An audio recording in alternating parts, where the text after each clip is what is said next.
Have you ever had one of those days when it feels like there's a full-on battle happening inside your head? One part of you shouts, "Go ahead, do it, you want to," while another scolds, "No way, that's wrong."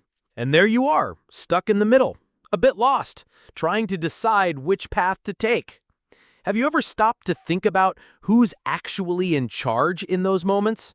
Who gets the final say in this inner fight? Freud steps in. The three players in your mind. If we could invite Sigmund Freud, the father of psychoanalysis, to referee this internal game, he'd probably say there's no single boss in our minds, but rather three main players, each with their own personality and interests, constantly negotiating or clashing. He named these players the id, ego, and superego. And understanding this dynamic is the key to making sense of much of our confusion and decisions. First, let's meet the extremes of this fight. On one side, the id, your desires. Think of the id as that spoiled, impulsive child living inside you. Or, if you prefer, the classic little devil on your shoulder. The id is pure energy, pure instinct. It wants pleasure now. It wants to satisfy every urge, food, drink, fun, sex, even a bit of aggression, without thinking of the consequences, rules, or others. It operates by the pleasure principle. On the other side, the superego, your morals. This is the little angel on your other shoulder, or that super strict inner judge. The superego is the voice of your conscience, internalizing all the rules, the can and can'ts, the moral values we've learned from our parents, teachers, and society. It seeks perfection, the ideal, and loves scolding us or loading us with guilt when we mess up. And who's in the middle of all this chaos, trying to bring order? That's the ego, yourself in our conversation. The ego is the part of our mind that deals with reality. It's our most conscious self, the executive, the decision maker.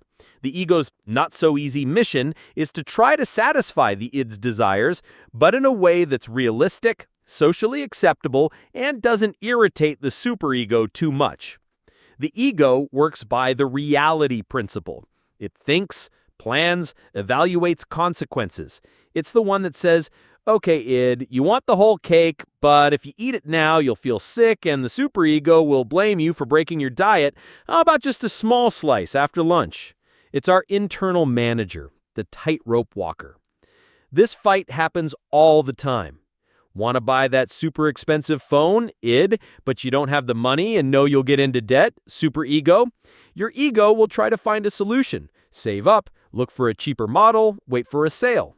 Feeling really angry and want to yell at someone, id, but you know that'll ruin the relationship and it's not polite, superego? Your ego will try to help you express your frustration in a more constructive way or make you swallow your anger, depending on how strong it is. This constant negotiation defines many of our actions and feelings. So, who's really in charge? And what's the problem with imbalance? Freud would say that in a healthy mind, the ego is the conductor, trying to harmonize the wishes of the id with the demands of the superego and reality. The problem is when this orchestra gets out of tune. If the id shouts the loudest, the person becomes very impulsive, reckless, a slave to their own desires. If the superego is too tyrannical, the person lives filled with guilt, anxiety, puts too much pressure on themselves, can't relax or enjoy pleasure.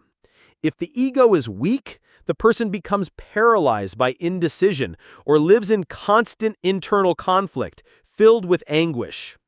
Freud's big insight wasn't to eliminate the id or the superego, they are part of us, but to strengthen the ego, to turn it into a good manager, capable of listening to the id's needs, considering the superego's values, and making conscious, realistic decisions that allow us to live more balanced and less conflicted lives. Understanding this internal dynamic is already a huge step towards self-awareness and a life with fewer internal fights and more peace. So, in your mind, who usually gives you the most trouble? The demanding id? The critical superego? Or the ego trying to keep it all together?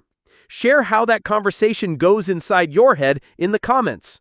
If you enjoyed this journey through psychoanalysis, leave a like. See you next time.